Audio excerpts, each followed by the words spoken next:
যুক্তরাষ্ট্র মেক্সিকো সীমান্তে ট্রাম্পের সামরিক কৌশল কি ঘটতে যাচ্ছে? মার্কিন প্রেসিডেন্ট ডোনাল্ড ট্রাম্প আবারও শিরোনামে।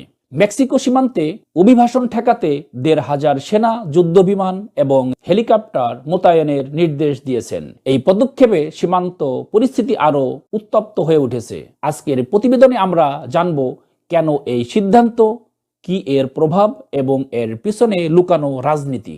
ডোনাল্ড ট্রাম্প প্রেসিডেন্ট হিসাবে শপথ নেওয়ার পরপরই মেক্সিকো সীমান্তে জরুরি অবস্থা ঘোষণা করেন।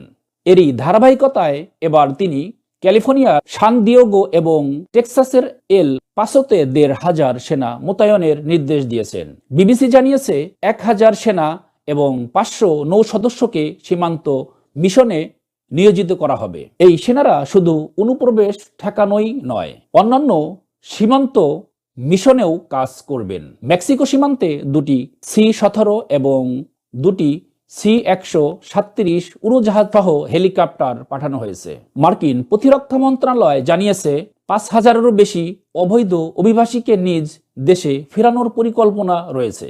এই কাজে সামরিক বিমান ব্যবহার করা হবে। অনেকেই বলেছেন এটি শুধুমাত্র একটি সামরিক পদক্ষেপ নয়, বরং ট্রাম্পের রাজনৈতিক কৌশল। সীমান্তের নিরাপত্তাকে তিনি সবসময় তার প্রশাসনের অগ্রাধিকার রেখেছেন। কিন্তু এই পদক্ষেপ কতটা কার্যকর হবে? বিশ্লেষকরা বলছেন মেক্সিকো সীমান্তে জরুরি অবস্থা এবং সামরিক বাহিনী মোতায়েনের মাধ্যমে ট্রাম্প তার শক্তিশালী অবস্থান প্রদর্শন করতে চান। তবে সমালোচকরা বলছেন এই পদক্ষেপ মানবাধিকার লঙ্ঘনের ঝুঁকি বাড়াবে। সীমান্তে এই কঠোর ব্যবস্থা নিয়ে জনমত দ্বিধা বিভক্ত। একদিকে অনেক আমেরিকান নাগরিক মনে করছেন এটি অবৈধ অভিবাসন নিয়ন্ত্রণের কার্যকর ভূমিকা রাখবে। অন্যদিকে মানবাধিকার সংগঠনগুলো এর বিরুদ্ধে তীব্র প্রতিবাদ জানাচ্ছে। তবে শুধু অভিবাসন নয়, ট্রাম্প প্রশাসনের এই পদক্ষেপ আন্তর্জাতিক কূটনৈতিক ও প্রভাব ফেলবে। বিশেষ করে মেক্সিকোর সঙ্গে যুক্তরাষ্ট্রের সম্পর্কে নতুন করে সংকট পড়বে।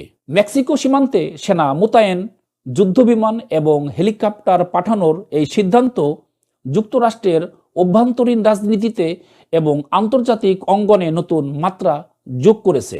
ট্রাম্প প্রশাসনের এই পদক্ষেপ কি সীমান্ত পরিস্থিতি উন্নত করবে নাকি আরও জটিলতা তৈরি করবে? আপনার মতামত কি? ট্রাম্পের এই সিদ্ধান্তকে কিভাবে দেখছেন? কমেন্টে জানাতে ভুলবেন না।